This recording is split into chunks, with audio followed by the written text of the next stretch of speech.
പ്രതിസന്ധികളുടെ നീർച്ചുഴിയിൽപ്പെട്ട് നട്ടം തിരിയുന്നവനാണോ നീ? പാപഭാരത്താൽ നിന്റെ മനസ്സ് തളർന്നിരിക്കുകയാണോ? വരൂ, യേശുക്രിസ്തുവിൻ്റെ തിരുവചനത്തിലേക്ക്. ക്രൂശിക്കപ്പെട്ട ക്രിസ്തുവിനെ മാത്രം പ്രസംഗിക്കുന്ന ക്രിസ്ത്യൻ റിവൈവൽ ഫെലോഷിപ്പിൻ്റെ രാജ്യാന്തര സുവിശേഷ മഹായോഗം ഡിസംബർ 27 മുതൽ 31 വരെ കോലഞ്ചേരി ഞാറ്റുംകാലായിൽ ഹിൽ ടോപ്പിൽ വച്ച് നടത്തപ്പെടുമ്പോൾ പ്രത്യാശ നൽകുന്ന ക്രിസ്തുവിൻ്റെ അദൃശ്യകരങ്ങൾ നിന്നെ സ്പർശിക്കട്ടെ. വീണുപോയാൽ നിങ്ങൾ എഴുന്നേൽപ്പിക്കുന്ന കരം. വീണുപോയോ? പേടിക്കണ്ട, അടുത്ത് താങ്ങാൻ യേശുവുണ്ട്. ക്രിസ്ത്യൻ റിവൈവൽ ഫെലോഷിപ്പിലെ കർത്തൃ ശുശ്രൂഷകർ വിവിധ ശുശ്രൂഷകൾക്ക് നേതൃത്വം നൽകുന്നു. ഇപ്പോൾ ദൈവസന്നിധിയിൽ വിശ്രമിക്കുന്ന യശശരീരനായ പ്രൊഫസർ MY യോഹന്നാൻ സാർ ചെയ്ത അനശ്വരമായ വചന ശുശ്രൂഷകളും നിങ്ങൾക്ക് ശ്രവിക്കാം. സഭയുടെയും സമുദായത്തിൻ്റെയും അതിർവരമ്പുകൾക്കതീതമായി നിങ്ങളെ സ്നേഹിക്കുന്ന യേശുവിൻ്റെ വചനത്തിലേക്ക്, ഈ വചനവേദിയിലേക്ക് നിങ്ങളെ സ്നേഹത്തോടെ സ്വാഗതം ചെയ്യുന്നു.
തളർന്നോരോ നേരത്തിലെല്ലാം തവ കരങ്ങൾ ആശ്വാസമായി. വന്ന വഴികൾ ഒന്നോർത്തിടുമ്പോൾ ഇന്നയോളം നടത്തിയ നാഥ, നന്ദിയല്ലാതില്ലൊന്നുമില്ല. എന്നും കരുതലിൽ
ഞങ്ങളും ക്രൂശിക്കപ്പെട്ട ക്രിസ്തുവിനെ പ്രസംഗിക്കുന്നു.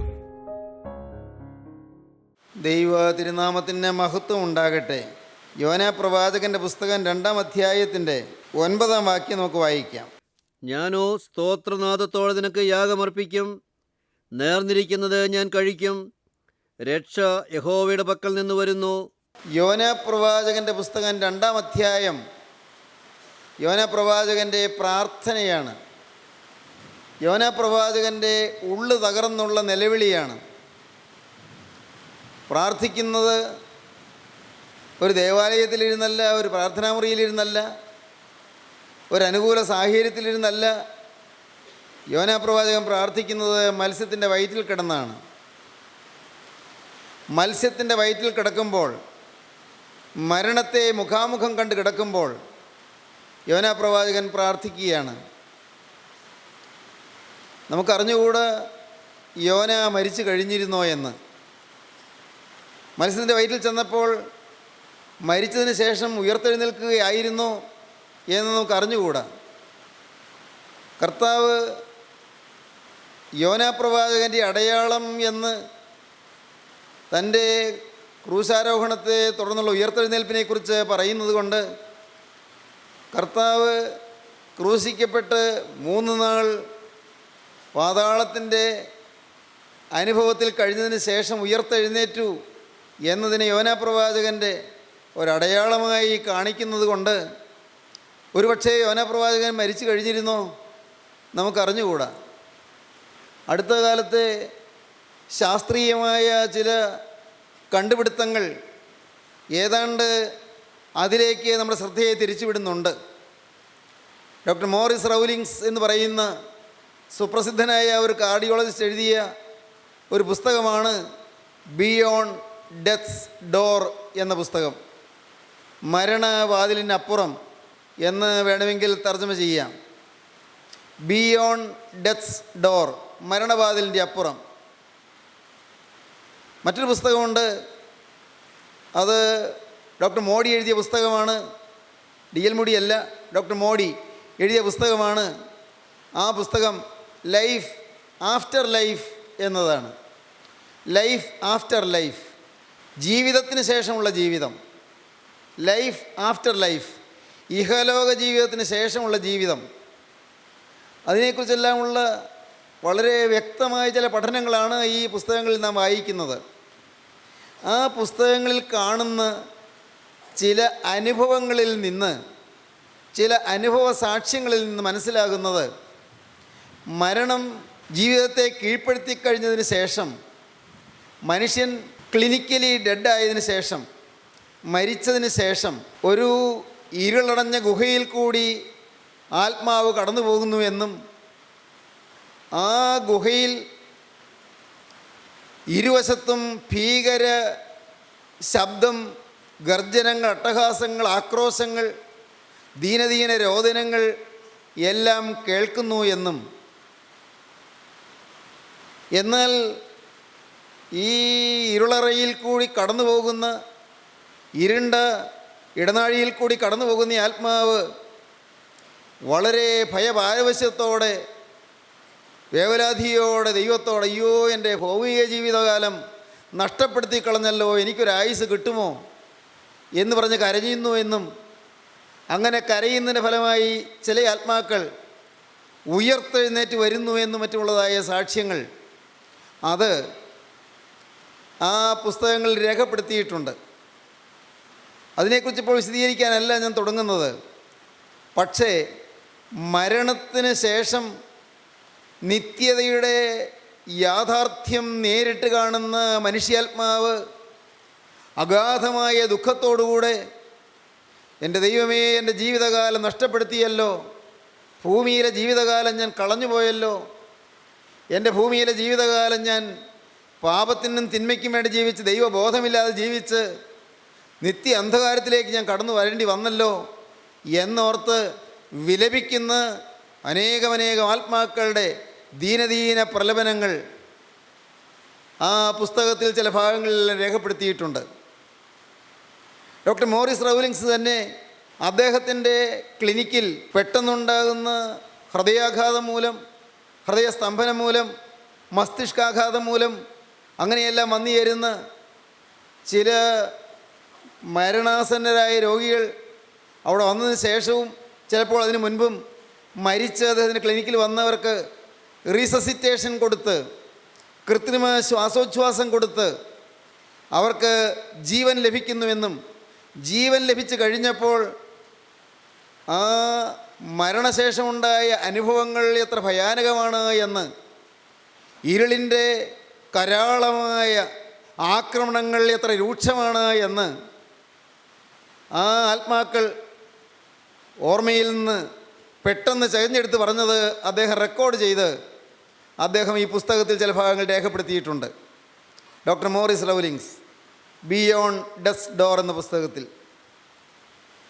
ഒരു പക്ഷേ അതുപോലുള്ള ഒരു അനുഭവത്തിലേക്ക് യോനാ പ്രവാചകൻ മരിച്ചു കഴിഞ്ഞിരുന്നുവോ നമുക്കറിഞ്ഞുകൂടാ, അതിനെക്കുറിച്ച് വ്യക്തമായിട്ട് നമുക്കറിഞ്ഞുകൂടാ. പക്ഷേ ഒന്നറിയാം, മത്സ്യത്തിൻ്റെ വയറ്റിൽ കിടന്ന് യോന പ്രാർത്ഥിച്ചു. യോന പ്രാർത്ഥിച്ച ആ പ്രാർത്ഥനയിൽ ചില കാര്യങ്ങൾ നാം കഴിഞ്ഞ പ്രാവശ്യങ്ങൾ ചിന്തിക്കുകയുണ്ടായി. ഒന്നാമത്തേത്, യോനായുടെ ആ ദയനീയമായ അവസ്ഥയിൽ, അരിഷ്ടാവസ്ഥയിൽ യോന ചെയ്തത് പ്രാർത്ഥനയാണ്, പ്രയർഫുൾനെസ്. ഒന്നാമത്തെ കാര്യം അതാണ്. അത് നാം ഇതിനു മുമ്പ് ചിന്തിച്ചതാണ്. രണ്ടാമത്തെ കാര്യം, ഞാൻ ദൈവത്തിൻ്റെ സന്നിധിയിൽ നീക്കപ്പെട്ടു എന്നുള്ള അംഗീകാരമാണ്. യോന അങ്ങ് സമ്മതിക്കുകയാണ്, ഇപ്പോൾ ഞാൻ ദൈവത്തിൻ്റെ കൃപയിലല്ല, ഞാൻ ദൈവത്തിൻ്റെ കൃപയുടെ ശരണത്തിലല്ല, ദൈവത്തിൻ്റെ സ്നേഹത്തിൻ്റെ ബന്ധത്തിലല്ല, ദൈവവുമായിട്ടുള്ള രമ്യതയിലല്ല, ഐക്യത്തിലല്ല, നിരപ്പിലല്ല, ഞാൻ ദൈവസന്നിധിയിൽ നീക്കം വന്ന അവസ്ഥയിലാണ്. അങ്ങനെ പറഞ്ഞ് യോന അഡ്മിറ്റ് ചെയ്യുകയാണ്. രണ്ടാമത്തെ കാര്യം അഡ്മിറ്റൻസ്. യോന സമ്മതിച്ചു കൊടുക്കുകയാണ്, ഞാൻ ദൈവകൃപയിൽ നിന്ന് മാറ്റപ്പെട്ടു പോയല്ലോ, ഞാൻ അന്യപ്പെട്ടു പോയല്ലോ. മൂന്നാമത്തെ കാര്യം കഴിഞ്ഞ പ്രാവശ്യം നിന്ന് ചിന്തിച്ചതാണ്, യോനയ്ക്ക് ആ അവസ്ഥയിലും പ്രത്യാശ ലഭിച്ചു, ഹോപ്പ്ഫുൾനെസ്. യോനയ്ക്ക് പ്രത്യാശ ലഭിച്ചു. ഞാൻ ദൈവസന്നിധിയിൽ നീക്കപ്പെട്ടു, എൻ്റെ വഴികളെല്ലാം അടഞ്ഞു, എങ്കിലും ഞാൻ ദൈവത്തിൽ നിന്ന് അനുഗ്രഹം പ്രതീക്ഷിക്കുന്നു. നിൻ്റെ ദൃഷ്ടിയിൽ നിന്ന് എനിക്ക് നീക്കം വന്നുപോയി, നിൻ്റെ ദൃഷ്ടിയിൽ നിന്ന് എനിക്ക് നീക്കം വന്നിരിക്കുന്നു, എങ്കിലും ഞാൻ നിൻ്റെ വിശുദ്ധ മന്ദിരത്തിലേക്ക് നോക്കിക്കൊണ്ടിരിക്കും എന്ന് ഞാൻ പറഞ്ഞു. പ്രത്യാശയുടെ വാക്കുകൾ, നിരാശയ്ക്ക് ഇടം കൊടുക്കുന്നില്ല, നെഗറ്റീവ് തിങ്കിങ് അല്ല, നിഷേധാത്മക സമീപനമല്ല, പ്രത്യാശയുടെ വാക്കാണ്. ഞാൻ ദൈവ സന്നിധിയിലേക്ക് തന്നെ നോക്കിക്കൊണ്ടിരിക്കും, ദൈവ മന്ദിരത്തിലേക്ക് തന്നെ നോക്കിക്കൊണ്ടിരിക്കും, ദൈവത്തിൻ്റെ തിരുനിവാസത്തിലേക്ക് ഞാൻ നോക്കിക്കൊണ്ടിരിക്കും. നിൻ്റെ ദൃഷ്ടിയിൽ നിന്ന് എനിക്ക് നീക്കം വന്നു പോയിരിക്കുന്നു, എങ്കിലും ഞാൻ നിൻ്റെ വിശുദ്ധ മന്ദിരത്തിലേക്ക് നോക്കിക്കൊണ്ടിരിക്കും എന്ന് ഞാൻ പറഞ്ഞു. യോന പ്രാർത്ഥിക്കുകയാണ്. ദൈവസന്നിധിയിൽ പ്രത്യാശയോടെയുള്ള പ്രാർത്ഥന, ഹോപ്പ്ഫുൾനെസ്. ഒന്ന് പ്രയർഫുൾനെസ്, രണ്ട് അഡ്മിറ്റൻസ്, മൂന്ന് ഹോപ്പ്ഫുൾനെസ്. നാലാമത്തെ കാര്യമാണ് നാം ഇപ്പോൾ ചിന്തിക്കാൻ പോകുന്നത്. അതാണ് 9-ാം വാക്യം. ഒന്നുകൂടി വായിച്ചു കേൾക്കാം. ഞാനോ സ്തോത്രനാദത്തോടെ നിനക്ക് യാഗമർപ്പിക്കും, നേർന്നിരിക്കുന്നത് ഞാൻ കഴിക്കും. മത്സ്യത്തിൻ്റെ വയറ്റിൽ വെച്ച് യോനാ പ്രവാചകൻ റീഡെഡിക്കേറ്റ് ചെയ്യുകയാണ്, വീണ്ടും സമർപ്പിക്കുകയാണ്, വീണ്ടും പ്രതിഷ്ഠിക്കുകയാണ്, വീണ്ടും തീരുമാനമെടുക്കുകയാണ്. ഞാൻ ഒരിക്കൽ നേർച്ച ഞാൻ ഇതുവരെയും നിവർത്തിച്ചില്ല, ഞാൻ നിവർത്തിക്കും. നേർന്നിരിക്കുന്നത് ഞാൻ കഴിക്കും. ദൈവമേ, ഞാൻ നിന്നോടൊരു വാക്ക് പറഞ്ഞവനാണ്, നിൻ്റെ തിരുസന്നിധിയിൽ ഞാൻ വാക്ക് പറഞ്ഞ ഒരു മനുഷ്യനാണ്, നിൻ്റെ സന്നിധിയിൽ ഞാൻ സമർപ്പിച്ചവനാണ്. പക്ഷേ ഇതുവരെയും സമർപ്പണം ഞാൻ വാസ്തവമായി ജീവിതത്തിൽ അനുഭവമാക്കിയില്ല. വാക്കാൽ സമർപ്പിച്ചു, ഞാൻ ചിലതെല്ലാം ചെയ്തു എന്നെനിക്ക് ഭാവിച്ചു, ഞാൻ ദൈവത്തിൻ്റെ വേലക്കാരനാണ് എന്ന് ഞാൻ അഭിമാനിച്ചു. കടലും കരയുണ്ടാക്കിയ യഹോവയായ ദൈവത്തെ ഭജിച്ചു വരുന്നവനാണ് എന്ന് അഭിമാനപൂർവ്വം ഞാൻ പറഞ്ഞുകൊണ്ടിരുന്നു. എബ്രായരുടെ ദൈവമായ യഹോവയെ ഭജിക്കുന്ന ഒരു എബ്രായനാണ് ഞാൻ എന്ന് പറഞ്ഞു. ഇങ്ങനെയെല്ലാം പറഞ്ഞ് അഭിമാനിച്ചു. പക്ഷേ ജീവിതത്തിൽ ഈ സമർപ്പണം നിറവേറ്റിയില്ല. ദൈവത്തോട് പറഞ്ഞ വാക്ക് നിറവേറ്റിയില്ല. അവിടെ മരണത്തിൻ്റെ വാതിൽക്കലെത്തി നിന്നപ്പോഴാണ് എൻ്റെ ജീവിതത്തിലെ സമർപ്പണം സത്യമായിരുന്നില്ലല്ലോ എന്ന് മനസ്സിലാക്കിയത്. എൻ്റെ ജീവിതത്തിലെ സമർപ്പണം പാളിപ്പോയല്ലോ എന്ന് മനസ്സിലാക്കിയത്. സാക്ഷാത്തായ സമർപ്പണത്തിലേക്ക് ഞാൻ വന്നെത്തിയില്ലല്ലോ എന്ന് മനസ്സിലാക്കിയത്. ഞാൻ സമർപ്പണം പറഞ്ഞെങ്കിലും അത് അനുഭവമാക്കിയില്ലല്ലോ എന്ന് ഗ്രഹിച്ചത്. നേർന്നിരിക്കുന്നത് ഞാൻ കഴിക്കും, ഞാൻ നേർന്നിരിക്കുന്നത് കഴിക്കും. സ്തോത്രനാദത്തോടെ നിനക്ക് ഞാൻ യാഗമർപ്പിക്കും. ദൈവമേ, ഞാൻ നിനക്ക് യാഗമർപ്പിക്കും. യാഗമർപ്പിക്കും എന്നൊക്കെ ഞാൻ പറഞ്ഞതാണ് ആദ്യം. പക്ഷേ ഇതുവരെ ഈ യാഗം അർപ്പിച്ചില്ല. ഞാൻ എന്നെ തന്നെ യാഗമായി സമർപ്പിക്കുന്നു പറഞ്ഞതാണ്, നടന്നില്ല. ഞാൻ എന്നെ തന്നെ സമ്പൂർണ്ണമായി സമർപ്പിക്കുന്നത് പറഞ്ഞതാണ്, നടന്നില്ല. സ്നേഹിതരെ, നമ്മിൽ പലരും അതുപോലെ പറഞ്ഞവരല്ലേ? നമ്മിൽ പലരും ദൈവത്തോട് വാക്ക് പറഞ്ഞവരല്ലേ? നിങ്ങളുടെ പലരുടെയും ജീവിതത്തിൽ ഒരിക്കലല്ലെങ്കിൽ മറ്റൊരിക്കൽ ദൈവത്തോട് വ്യക്തമായ പ്രതിഷ്ഠ പറഞ്ഞവരില്ലേ? വ്യക്തമായൊരു ജീവിത സമർപ്പണത്തിലേക്ക് വന്നവരില്ലേ? ഉണ്ട്, സംശയമില്ല. പക്ഷേ നേർന്നത് ഇന്നുവരെയും നിവർത്തിച്ചിട്ടില്ല. നിങ്ങൾ അനേകം പേര് മാമോദീസായൊരു വലിയ നേർച്ച നേർന്നതാണ്. നിങ്ങൾ സ്നാനമേറ്റ സമയത്ത് സാത്താനെ അന്വേഷിക്കുന്നു, സാത്താനെ അന്വേഷിക്കുന്നു, സാത്താനെ അന്വേഷിക്കുന്നത് 3 പ്രാവശ്യം പറഞ്ഞവരാണ്. മിശിഹാ തമ്പുരാനെ ഞാൻ സ്വീകരിക്കുന്നു, മിശിഹാ തമ്പുരാനെ ഞാൻ സ്വീകരിക്കുന്നു, മിശിഹാ തമ്പുരാനെ ഞാൻ സ്വീകരിക്കുന്നു എന്ന് 3 പ്രാവശ്യം ഏറ്റുപറഞ്ഞവരാണ്. പറഞ്ഞു, സമർപ്പിച്ചു, നേർന്നു, ദൈവസന്നിധിയിൽ പ്രതിഷ്ഠിച്ചു. പക്ഷേ നിവർത്തിച്ചില്ല. സാത്താനെ ഉപേക്ഷിക്കുന്നു പറഞ്ഞെങ്കിലും സാത്താന്യമായ പാപങ്ങൾ പിന്നെയും ജീവിതത്തിലേക്ക് വന്നു. ജീവിതത്തിൽ വ്യക്തമായ ചില പാപങ്ങളോട് യാത്ര പറഞ്ഞു. ഇന്ന പാപങ്ങൾ ഞാൻ ഉപേക്ഷിക്കുന്നത് വ്യക്തമായിട്ട് പറഞ്ഞവരുണ്ട്. ഇനി ഞാൻ നുണ പറയില്ല എന്ന് പറഞ്ഞവരുണ്ട്. ഇനി ഞാൻ മദ്യപിക്കുകയില്ല എന്ന് പറഞ്ഞവരുണ്ട്. ഇനി ഞാൻ ആരോടും വൈരാഗ്യപ്പെട്ടിരിക്കുകയില്ല എന്ന് പറഞ്ഞവരുണ്ട്. ഞാൻ മനസ്സറിഞ്ഞ് കോപിക്കുകയില്ല എന്ന് പറഞ്ഞവരുണ്ട്. ഇനി എൻ്റെ ജീവിതത്തിൽ അഴുതാത്ത ചീത്ത കൂട്ടുകെട്ടിന് പോവുകയില്ല എന്ന് പറഞ്ഞവരുണ്ട്. ഇനി എൻ്റെ ഭർത്താവിന് പൂർണ്ണമായി ഞാൻ അനുസരിക്കുകയും കീഴ്പ്പെട്ടിരിക്കും എന്ന് പറഞ്ഞവരുണ്ട്. ഇനി ഞാൻ മാതാപിതാക്കളെ അനുസരിക്കുകയും വിനയപ്പെട്ടിരിക്കുകയും ചെയ്യുമെന്ന് പറഞ്ഞവരുണ്ട്. ഇനി ഞാൻ ജീവിതം ഉഴപ്പുകയില്ല, അലസമായിരിക്കുകയില്ല എന്ന് പറഞ്ഞവരുണ്ട്. ഞാൻ എൻ്റെ ജീവിതം ദൈവത്തിന് സമർപ്പിച്ചിരിക്കുന്നു, ഇനി പാപത്തിൻ്റെ യാതൊരു സാഹചര്യത്തിൽ ഞാൻ ചെന്ന് പെടുകയില്ല എന്ന് ദൈവത്തോട് വാക്ക് പറഞ്ഞവരുണ്ട്. നിങ്ങളിൽ അനേകം പേര് ദൈവസന്നിധിയിൽ സമർപ്പിച്ചവരാണ്. ഏതെങ്കിലും ഒരു അവസരത്തിൽ സമർപ്പണം എടുക്കാനുള്ള ഭാഗ്യം ലഭിച്ചവരാണ്. അഥവാ ദൈവം നിങ്ങളെക്കൊണ്ട് സമർപ്പണം എടുപ്പിച്ച ഒരു നല്ല സൗഭാഗ്യം നിങ്ങൾക്ക് ലഭിച്ചതാണ്. ദൈവം നിങ്ങളെക്കൊണ്ട് സമർപ്പണം എടുപ്പിച്ചു. നിങ്ങൾ ദൈവസന്നിധിയിൽ ചില കാര്യങ്ങളെല്ലാം പറഞ്ഞു. മൂക്കിൽ ജീവശ്വാസമുള്ള കാലത്തോളം ഇനി ഞാൻ പാപം ചെയ്യുകയില്ല എന്ന് പറഞ്ഞ അനേകം പേര് ഇവിടെ ഇരിപ്പുണ്ട്. പ്രിയപ്പെട്ടവരെ, എന്നാൽ ഇന്നത്തെ അവസ്ഥ എന്താണ്? ഇന്ന് നിങ്ങളുടെ സ്ഥിതി എന്താണ്? ഇന്ന് നിങ്ങൾ ആ തീരുമാനത്തിൽ ഉറച്ചു നിൽക്കുന്നുണ്ടോ? മുടങ്ങാതെ കൃത്യമായി എന്നും ദൈവസന്നിധിയിൽ തന്നെത്താനിരുന്ന് പ്രാർത്ഥിക്കുമെന്ന് പറഞ്ഞവരുണ്ട്. ഇനി കുടുംബ പ്രാർത്ഥന മുടക്കുകയില്ല എന്ന് പറഞ്ഞവരുണ്ട്. ഒരു ദിവസം പോലും ബൈബിൾ വായന മുടക്കുകയില്ല എന്ന് പറഞ്ഞവരുണ്ട്. വേദപുസ്തകം പഠിക്കുമെന്ന് തീരുമാനമെടുത്തവരുണ്ട്. ചില ആത്മീയ ഗ്രന്ഥങ്ങൾ കൃത്യമായി വായിച്ചു തീർക്കുമെന്ന് പറഞ്ഞവരുണ്ട്. പ്രിയപ്പെട്ടവരെ, നിങ്ങളുടെ കടങ്ങൾ ജീവിതത്തിൽ കിടക്കുന്നല്ലോ. കടങ്ങൾ ഇനിയും ബാക്കി കിടക്കുന്നല്ലോ. കടം വീട്ടിയിട്ടില്ലല്ലോ. പറഞ്ഞ വാക്കുകൾ പാലിച്ചിട്ടില്ലല്ലോ.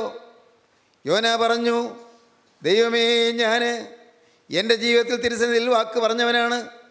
നീ എനിക്ക് അരുളപ്പാട് തന്നതാണ്. നീ എന്നെ നിൻ്റെ വേല ഫലമേൽപ്പിച്ചതാണ്. എന്നെ നീ സ്വർഗീയ നിയോഗം തന്ന് എന്നെ നിനവയിലേക്ക് അയച്ചതാണ്.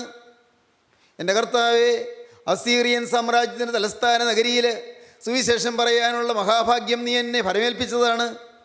പക്ഷേ ഞാനത് വിട്ട് ഞാൻ എൻ്റെ സ്വന്തം വഴിക്ക് പോയി. നേർന്നത് ഞാൻ നിവർത്തിച്ചില്ല. നിന്നോട് പറഞ്ഞ വാക്ക് ഞാൻ പാലിച്ചില്ല. പക്ഷേ ഞാനിപ്പോൾ ഈ മരണാസന്നമായ അവസ്ഥയിൽ ഇപ്പോഴിവിടെ കിടന്നുകൊണ്ട് ഞാൻ പ്രത്യാശയോടെ നിന്നോടൊരു വാക്ക് പറയുകയാണ്. അതിൻ്റെ ഹൃദയത്തിൻ്റെ അടിത്തട്ടിൽ നിന്ന് പറയുകയാണ്, നേർന്നിരിക്കുന്നത് ഞാൻ കഴിക്കും. നാഥ, ഞാൻ ജീവിതത്തിൽ നേർന്ന നേർച്ച ഞാൻ നിവർത്തിക്കും. ഞാൻ സ്തോത്രനാഥത്തോടെ നിനക്ക് യാഗമർപ്പിക്കും. ഞാൻ സ്തോത്രം ചെയ്യും. ഞാൻ യാഗമർപ്പിക്കും. ഞാൻ നേർന്നിരിക്കുന്നത് കഴിക്കും. ഞാൻ സമർപ്പണം അർത്ഥവത്താക്കും. സഹോദരങ്ങളെ, നിങ്ങൾക്ക് പ്രവാചകൻ്റെ ഈ വാക്കുകളിൽ കൂടെ എന്തനുഭവമാണ് നിങ്ങൾക്ക് കിട്ടുന്നത്? നിങ്ങൾക്ക് എന്തെങ്കിലും ചിന്തിക്കാൻ സാധിക്കുന്നുണ്ടോ? എൻ്റെ കർത്താവേ, ഇന്ന് ഈ വാക്കുകൾ ഞാൻ കേട്ടുകൊണ്ടിരിക്കുമ്പോൾ എനിക്കും ഒന്നുകൂടി ഒന്ന് പുനഃപ്രതിഷ്ഠിക്കണമല്ലോ, റീഡെഡിക്കേറ്റ് ചെയ്യണമല്ലോ. നിങ്ങൾക്ക് ചിന്തിക്കാൻ സാധിക്കുന്നുണ്ടോ? നാലാമത്തെ കാര്യം റീഡെഡിക്കേഷൻ, പുനർസമർപ്പണം. രണ്ടാമതൊരു സമർപ്പണം, പുനഃസമർപ്പണം. ഇന്ന് സ്നേഹിതരെ, നിങ്ങൾക്ക് സാധിക്കുമെങ്കിൽ ഇന്ന് നിങ്ങളുടെ ജീവിതത്തിലെ ഏറ്റവും ശ്രദ്ധേയമായ സുദിനമായിരിക്കും. ഇന്ന് നിങ്ങളുടെ ജീവിതത്തിൽ വഴിത്തിരിവായിരിക്കും. നിത്യതയിലേക്ക് മുതൽക്കൂട്ടുണ്ടാക്കുന്ന ശോഭനമായൊരു തീരുമാനമായിരിക്കും ഇന്ന് നിങ്ങളിപ്പോൾ ഈ പറയുന്ന വാക്ക്. കർത്താവേ, നേർന്നിരിക്കുന്നത് ഞാൻ കഴിക്കും. ഇത്രയും കാലം ഞാൻ നിന്നോട് വ്യർത്ഥമായ ചില വാക്കുകൾ പറഞ്ഞുകൊണ്ടിരുന്നു. വ്യർത്ഥമാണെന്ന് ഞാൻ ധരിച്ചിരുന്നില്ല. ആത്മാർത്ഥമായി പറയുന്നതായിട്ടാണ് എനിക്ക് തോന്നിയിരുന്നത്. പക്ഷേ ഇതുവരെയും ഞാൻ നിവർത്തിച്ചില്ല. എൻ്റെ ദൈവമേ, എൻ്റെ ജീവിതത്തിൽ ഇനി ഞാൻ നിരാശപ്പെടുകയില്ല എന്ന് പറഞ്ഞു. ഇനി ഞാൻ പിരാകുകയില്ല എന്ന് പറഞ്ഞു. കർത്താവേ, ഇനി ഞാൻ ആരെയും ശപിക്കുകയില്ല എന്ന് പറഞ്ഞു. ഇനി ഞാൻ പരദൂഷണം പറയുകയില്ല എന്ന് പറഞ്ഞു. എൻ്റെ കർത്താവേ, ഞാൻ ഒരിക്കൽ പറഞ്ഞതാണ്, ഇനി എൻ്റെ നാവിനെ ഞാൻ നിയന്ത്രിക്കുമെന്ന് പറഞ്ഞതാണ്. ആവശ്യമില്ലാത്ത വാക്കുകൾ ഞാൻ പറയുകയില്ല എന്ന് പറഞ്ഞതാണ്. പക്ഷേ ഇതുവരെയും അത് പാലിക്കാൻ എനിക്ക് കഴിഞ്ഞില്ല. എൻ്റെ തീരുമാനങ്ങൾ പലതും പാളിപ്പോയി. എൻ്റെ തീരുമാനങ്ങൾ പലതും വിട്ടുപോയി. എൻ്റെ കർത്താവേ, ഞാൻ പറഞ്ഞത് എന്താണെന്ന് പോലും ഞാൻ മറന്നുപോയി. സ്വർഗത്തിലെ ദൈവമേ, ഞാൻ മറന്നെങ്കിലും നീ മറന്നിട്ടില്ല എന്ന് ഞാൻ വിചാരിക്കുന്നു, ഞാൻ വിശ്വസിക്കുന്നു. ഞാൻ പറഞ്ഞ വാക്ക് ഞാൻ മറന്നു, പക്ഷേ നീ മറന്നില്ല. കർത്താവേ, നിൻ്റെ സന്നിധിയിൽ ഞാൻ ഇന്ന് വീണ്ടും ഒരു പുതിയ സമർപ്പണവുമായി വരികയാണ്. റീഡെഡിക്കേഷൻ. ദൈവമക്കളെ, ഒരു പുതിയ സമർപ്പണം നിങ്ങൾക്ക് സാധിക്കുമോ? കഴിഞ്ഞ കാലത്തെ ജീവിതത്തിലേക്ക് തിരിഞ്ഞു നോക്കിയിട്ട് എവിടെയെല്ലാമാണ് തെറ്റുകൾ സംഭവിച്ചത്? എവിടെയെല്ലാമാണ് വീഴ്ചകൾ സംഭവിച്ചത്? ഏതെല്ലാമാണ് തീരുമാനങ്ങൾ ലംഘിച്ചത്? ഏതെല്ലാം കാര്യത്തിലാണ് കടങ്ങളും പാപങ്ങളും എന്ന് കയറിയത്? നിവർത്തിക്കുമെന്ന് പറഞ്ഞത് നിവർത്തിക്കാതെ പോയ കാര്യങ്ങൾ ഏതെല്ലാമാണ്? ചെയ്യരുത് എന്നുള്ളത് ചെയ്തു പോയ ലംഘനങ്ങൾ ഏതെല്ലാമാണ്? ജീവിതത്തിൽ വന്നുപോയ പാകപ്പിഴകൾ എവിടെയെല്ലാമാണ്? ഇന്ന് പ്രിയപ്പെട്ടവരെ, നിങ്ങൾക്ക് തീരുമാനമെടുക്കാൻ പറ്റുമോ? നിങ്ങൾക്ക് കണ്ടുപിടിച്ച് ദൈവത്തോട് വാക്ക് പറയാൻ പറ്റുമോ? എനിക്കറിയാം, ചിലർ ദൈവസനിൽ വാക്ക് പറഞ്ഞവരുണ്ട്. വ്യക്തമായാണ് വാക്ക് പറഞ്ഞത്. ഇനി ഞാൻ കൃത്യസമയത്ത് ജോലിക്കെത്തും. ജോലി സമയം ഞാൻ ഉഴപ്പുകയില്ല. ഞാൻ 100% ആത്മാർത്ഥതയോടെ ജോലി ചെയ്യും. ഞാൻ ജോലി ചെയ്യുന്ന സ്ഥാപനത്തിൽ അവിടെ ഞാൻ പൂർണ്ണാത്മാർത്ഥതയോടെ സ്വന്തം കാര്യം പോലെ ഞാൻ ജോലി ചെയ്യും. എൻ്റെ സ്വന്തം വീട്ടിലെ കാര്യം പോലെ, എൻ്റെ സ്വന്തം കുടുംബത്തിലെ കാര്യം പോലെ ഞാൻ എൻ്റെ ജോലി സ്ഥലത്ത് ജോലി ചെയ്യും. നീ എനിക്ക് ആലോചന തന്നതാണ്. ആത്മാർത്ഥതയോടെ ജോലി ചെയ്യുന്നില്ല എങ്കിൽ അത് കുറ്റമാണ്, പാപമാണ്, അത് കടമാണ്, അത് ശിക്ഷാർഹമാണ് എന്ന് എനിക്ക് ദൈവത്തിൻ്റെ ആലോചന തന്നതാണ്. അതുകൊണ്ട് ഞാൻ തീരുമാനമെടുത്തു. പക്ഷേ എൻ്റെ കർത്താവേ, എൻ്റെ ജീവിതത്തിൽ പിന്നെയും അലസതകൾ വന്നുപോയി, അവിശ്വസ്തതകൾ വന്നുപോയി, ഉത്തരവാദിത്വമില്ലായ്മകൾ വന്നുപോയി, ചുമതലാബോധമില്ലായ്മകൾ വന്നുപോയി. എൻ്റെ കർത്താവേ, പാകപ്പിഴകൾ സംഭവിച്ചു പോയി. നിങ്ങൾക്ക് ഏറ്റുപറയാൻ സാധിക്കുന്നുണ്ടോ? ഏതെങ്കിലും കാര്യങ്ങൾ ഓർത്തോർത്ത് നിങ്ങൾക്ക് അറിയാൻ പറ്റുന്നുണ്ടോ? പ്രിയപ്പെട്ടവരെ, ഇരുന്നിരുന്നോർത്ത് അനുദപിക്കാൻ വിഷയങ്ങളേറെ.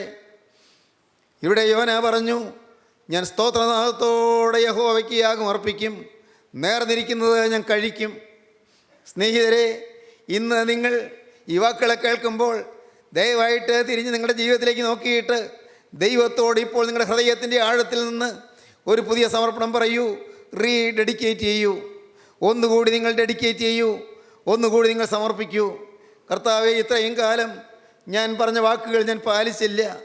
ഇത്രയും കാലം ഞാൻ നിന്നോട് പറഞ്ഞ വാക്കുകൾ തെറ്റിച്ച് ഞാൻ സ്വന്തം വഴിക്ക് നടന്നുപോയി. സാഹചര്യം വന്നപ്പോൾ ഞാൻ വീണുപോയി. പാപത്തിൻ്റെ പ്രലോഭനങ്ങൾ വന്നപ്പോൾ ഞാൻ കെണിയിൽ പെട്ടുപോയി. പിശാചൊരുക്കിയ കെണിയിൽ ഞാൻ വീണുപോയി. സാത്താൻ്റെ തന്ത്രങ്ങൾ ഞാൻ കുടുങ്ങിപ്പോയി. എൻ്റെ കരുണയുള്ള കർത്താവേ, പിശാച് എന്നെ നശിപ്പിച്ചു. സാത്താൻ എന്നെ നശിപ്പിക്കുവാൻ പരീക്ഷകൻ എൻ്റെ അടുത്ത് വന്നപ്പോൾ ഞാൻ എന്നെ തന്നെ വിട്ടുകൊടുത്തുപോയി. എൻ്റെ കർത്താവേ, ദുശ്ശീലങ്ങൾക്ക് പിന്നെ ഞാൻ അടിമയായിപ്പോയി. ആരും കാണുന്നില്ലല്ലോ, ആരും കേൾക്കുന്നില്ലല്ലോ.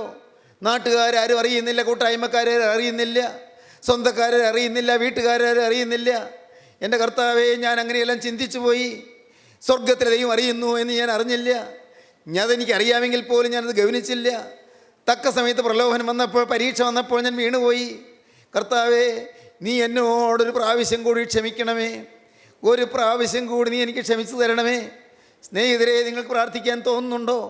ഒരു പ്രാവശ്യം കൂടി ദൈവത്തിൻ്റെ കരുണയ്ക്ക് വേണ്ടി യാചിക്കാമോ? കർത്താവേ, നാഥ, ഞാൻ നിൻ്റെ സ്നേഹത്തിന് വേണ്ടി കൊതിച്ചുകൊണ്ട് വീണ്ടും വരികയാണ്. നിൻ്റെ വാത്സല്യത്തിന് വേണ്ടി കൊതിച്ചുകൊണ്ട് വീണ്ടും വരികയാണ്. എൻ്റെ ജീവിതത്തിൽ ഒന്ന് പോയ പാപങ്ങൾ നീ എന്നോട് കണക്കിടരുത്. എൻ്റെ ലംഘനങ്ങളുടെ മേൽ നീ കണക്കിടരുത്. എൻ്റെ അകൃത്യങ്ങൾ നീ എന്നോട് ഓർക്കരുത്. എൻ്റെ കർത്താവേ, നിൻ്റെ ഓർമ്മയുടെ പുസ്തകത്തിൽ നിന്ന് എൻ്റെ പേരിൽ എഴുതി വെച്ച പാപങ്ങളെല്ലാം മായ്ച്ചു കളയണമേ. നിൻ്റെ തിരുരക്തത്താൽ കഴുകണമേ. എൻ്റെ ഹൃദയത്തെ നീ കഴുകണമേ. എൻ്റെ ജീവിതത്തെ നീ വിശുദ്ധീകരിക്കണമേ. എൻ്റെ ദൈവമേ, പാപത്തിൻ്റെ വിനാശകരമായ സ്വാധീനത്തിൽപ്പെട്ട് ഉഴന്ന് ഞാൻ പൈശാചികനിടം കൊടുത്തു പോയി കർത്താവേ. എൻ്റെ നാഥ, നീ എന്നോട് മനസ്സറിയണമേ. എന്നെ നീ ഒന്ന് വീണ്ടെടുക്കണമേ. എൻ്റെ മേൽ നിൻ്റെ കരം ഒന്ന് വയ്ക്കണമേ. എന്നെ നീ ഒന്ന് കോരിയെടുക്കണമേ. എന്നെ നീ ഒന്ന് വിശുദ്ധീകരിക്കണമേ. പ്രിയപ്പെട്ടവരെ, നിങ്ങളിപ്പോൾ പ്രാർത്ഥിക്കുമോ? എങ്കിൽ കരുണയുള്ള കർത്താവിൻ്റെ ആണിപ്പാടുള്ള കരം നിങ്ങളുടെ നേരെ നീട്ടും. ആ സ്നേഹമുള്ള കരം നിങ്ങളെ തലോടും. ആ സ്നേഹമുള്ള കരം നിങ്ങളുടെ കണ്ണുനീര് തുടയ്ക്കും. ആ സ്നേഹമുള്ള കരം നിങ്ങളുടെ റീഡെഡിക്കേഷൻ കാണും. ആ സ്നേഹമുള്ള കരം നിങ്ങളെ തലോടുകയും നിങ്ങളെ ചേർത്തണയ്ക്കുകയും ചെയ്യും. വീണ്ടും സ്വീകരിക്കുന്ന ദൈവം, വീണ്ടും കൈക്കൊള്ളുന്ന ദൈവം, അനുതാപികളുടെ പ്രാർത്ഥന കേൾക്കുന്ന ദൈവം, അനുദവിക്കുന്ന മനസ്സിനെ സന്തോഷത്തോടെ കൈക്കൊള്ളും ദൈവം, മാനസാന്തരപ്പെടുന്ന പാപിയെ ചൊല്ലി സ്വർഗത്തിൽ സന്തോഷമുണ്ടാകുമെന്ന് കൽപ്പിച്ച കർത്താവ് ഇന്ന് നിങ്ങളെ അനുഗ്രഹിക്കും.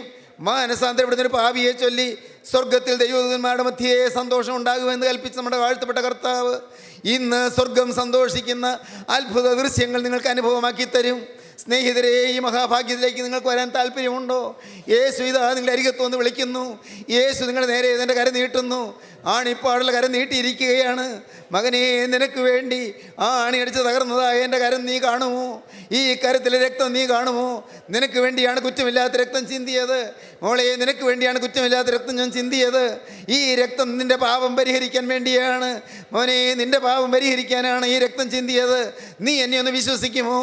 ഈ രക്തത്തിൻ്റെ ശക്തി നീ ഒന്ന് അറിയുമോ? നിനക്കൊരു ജയ ജീവിതം ഞാൻ നിനക്ക് തരാമെന്ന് പറഞ്ഞുകൊണ്ട്, വാക്ക് പറഞ്ഞുകൊണ്ട് ഓരോരുത്തർ അരികത്ത് വന്ന് മുട്ടുന്ന ക്രിസ്തുവിനെ ഇപ്പോൾ നിങ്ങളുടെ സമീപത്ത് കണ്ടുകൊണ്ട് യേശുവിനോട് പറയുവീൻ, നാഥാ, ഈ കാലം അത്രയും പാഴാക്കി കളഞ്ഞു. എൻ്റെ ദൈവമേ, ഞാൻ പറഞ്ഞ വാക്ക് പാലിക്കാതെയും നേർന്ന നേർച്ച നിവർത്തിക്കാതെയും പറഞ്ഞ സമർപ്പണങ്ങൾ നിവർത്തിക്കാതെയും എൻ്റെ കാലങ്ങൾ നഷ്ടപ്പെടുത്തി കളഞ്ഞു. നാഥാ, നീ എന്നോട് ക്ഷമിക്കണമേ. ഇന്നു മുതൽ ഞാൻ നേർന്നിരിക്കുന്നത് കഴിക്കും. സ്തോത്രനാഥത്തോടെ ഞാൻ യാഗം അർപ്പിക്കും. ദൈവത്തോട് വാക്ക് പറയുവീൻ. ദൈവകരങ്ങളിലേക്ക് നിങ്ങൾ ഏൽപ്പിക്കുവീൻ. ക്രിസ്തുവിൻ്റെ സന്നിധിയിൽ നിങ്ങൾ തന്നെ താഴ്ത്തുവീൻ. നമുക്ക് പ്രാർത്ഥിക്കാം. കരുണയുള്ള കർത്താവേ, അവിടുത്തെ വചനം കേട്ട് ഈ ഇതിൻ്റെ മക്കളെയെല്ലാം അവിടുന്ന് ആശീർവദിക്കണമേ. എല്ലാവരെയും തഴുകണമേ. തിരുരക്തത്താൽ കഴുകണമേ. തിരുരക്തത്തിൻ്റെ അത്ഭുത ശക്തി ഓരോരുത്തർക്ക് അനുഭവമാക്കി കൊടുക്കണമേ.